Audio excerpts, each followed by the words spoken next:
है आलू कोड़ के आगे गई कीड़ा लागत रसन सड़ल बोली बड़ा खेत में घरी कीड़ा लागत रसन बोलली नु किनकरा से कि दवाई डाल के बुआई हो त ना सुनवन मार कीड़ा खा गइल बड़ा सन कैसे न लिया के आ जौन सड़ल बताने के पहले सब्जी बना जात नहीं छाट के रख दे मैं सब्जी बनाते में करे के पहले खत्म कर छाट छाट के रख दी आलू मटर का सब्जी बना दे रोटी बना दे यो बुढ़ऊ गइल बड़न खेत में नु अभी लइलन ना टाइम में ना रहेला हां तुम संगे संगे लिए बिना मार देला रहता सर दिन बिना गई रही का हो कहां गनी छीला तारू का छीना नहीं कि बिना तन बिना हां देखा तनी रोज कहले रहनी है कि दवाई डाल के तुका बुआई बोली है तो ना कोई नहीं देखा तनी कितना आलू सड़ल बटे सड़ल ना हो त का हो उ जोया पैदा भइल रहे ओकरा जोया पैदा भइल रोवा ना जोया पैदा भइल रहनी हां दिमाग कर लगनी खराब होते होते जोया पैदा भइल कचर करे कचर कचर जब बेरा होखेला तनी प्यार करे वाला तब लागे देखी प्यार वाला पहले तो हम भूतवा छोड़ा दे प्यार वाला है आलू पिनवाई संगे संगे देखी दही का मिल बा ई त चरकाई बा है देखी त है आलू कोड़ोइले में कौन स्टाइल से कोड़ोइले में कहीं काट काट देले बड़ी सड़ा तक ना बनी सब्जी तो मैं खराब हो जी यही उदारी ले कोड़ल बा मन तो करता हम त जवनिया कोड़ दी देखी हमारा ना कौन बोली कमे त बोलत तनी कौन बोलत तनी ता कर खेत में कर रही का भइल खेत में के बताए बात बताइए ओए छुटकल फटकल लुया रहल ओकरे के अमरिया के निकलनी है छोड़ के बस उहे कुली कमे और कोनो काम नहीं के खेत में बस घूमे के मन कर ए आई देखी त मैं आलू सड़ बाबा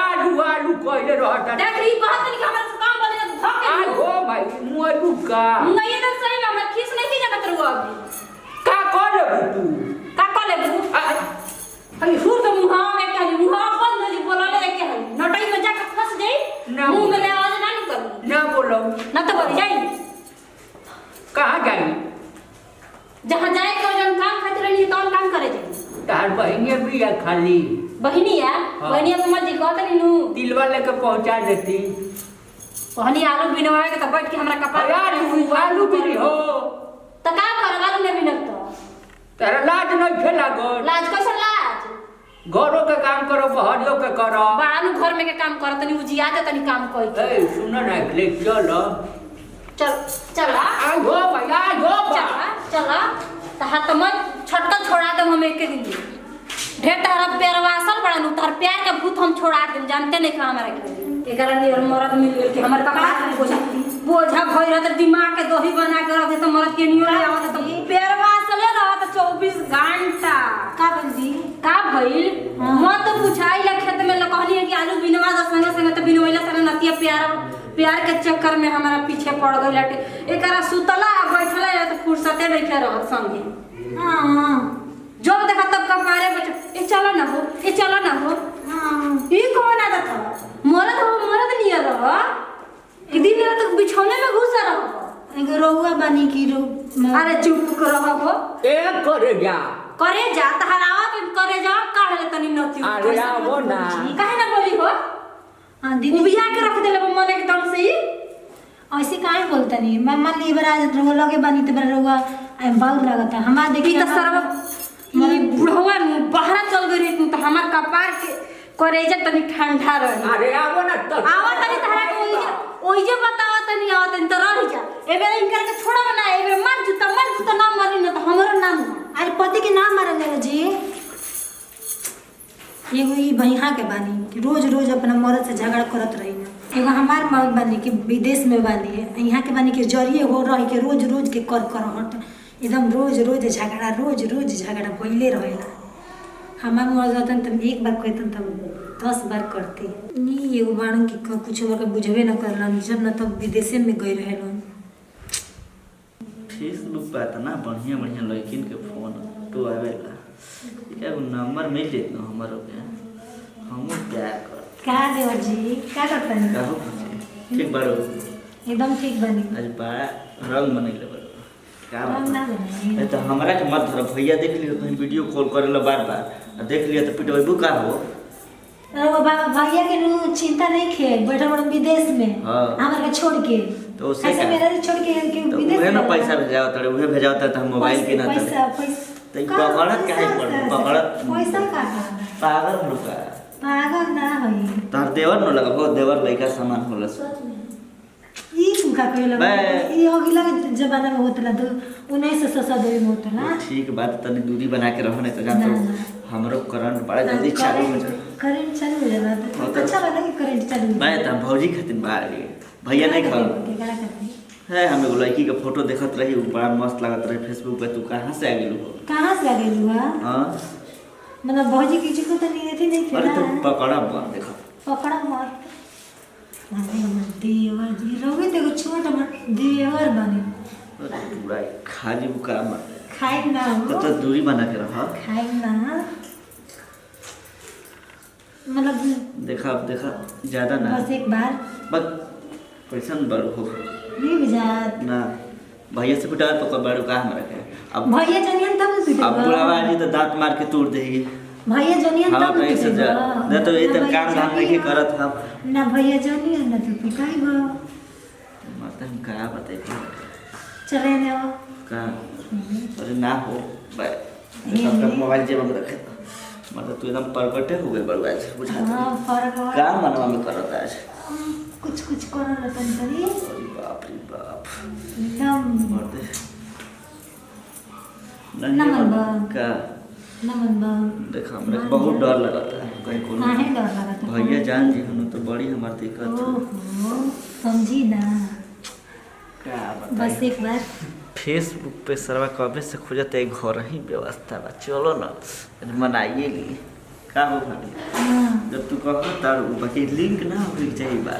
अरे की जनबे ना करी जब कहबो तब कर बस तब- लिंक ना हो चाहिए तो भैया जान जानू तो एक तो कमाई ला ना हम एको पैसा ना दे तो कैसे खर्च चली का जाने के हाँ हाँ जौन जौन कहबो तब ने कर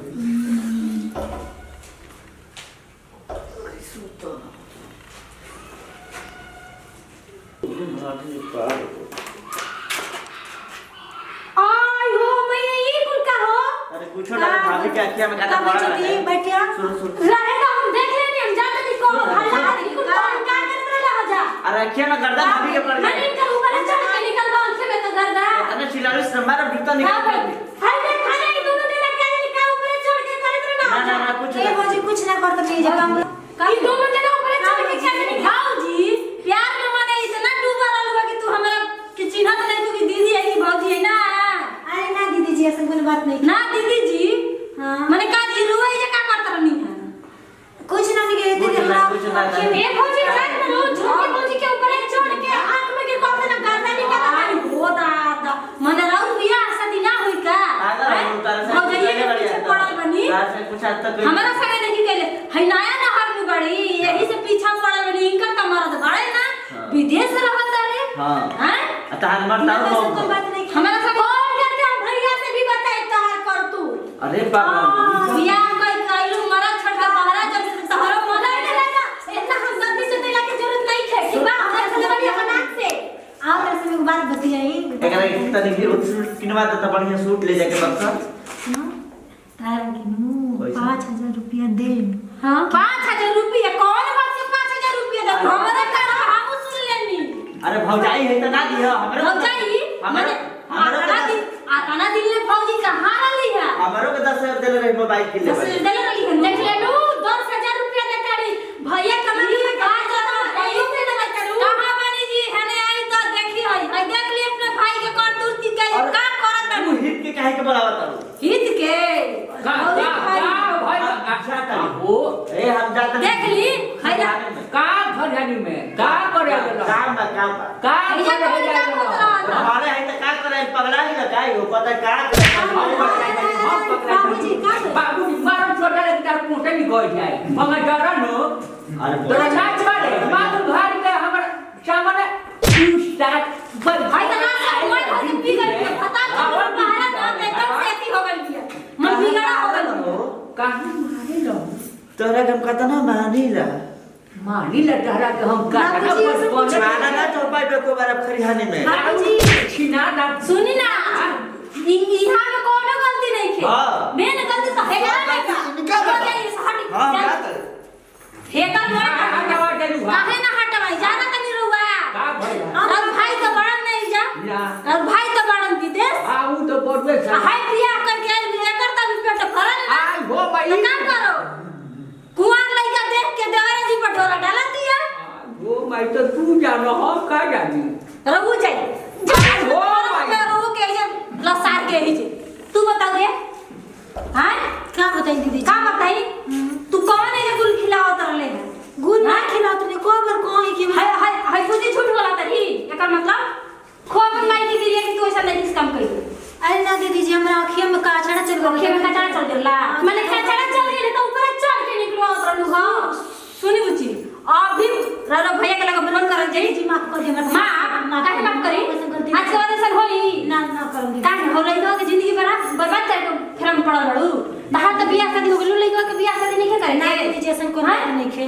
ऐसा कोई बात नहीं खे ना ऐसा कोई बबुआ जी से पक्का ही बात हम कहब हमहू कहब जाते नहीं कहब चल ना दीदी जी माफ कर दे माफ कर दे माफ कर दे आज के बाद ऐसा गलती ना हो के चाहिए चल ना करूंगा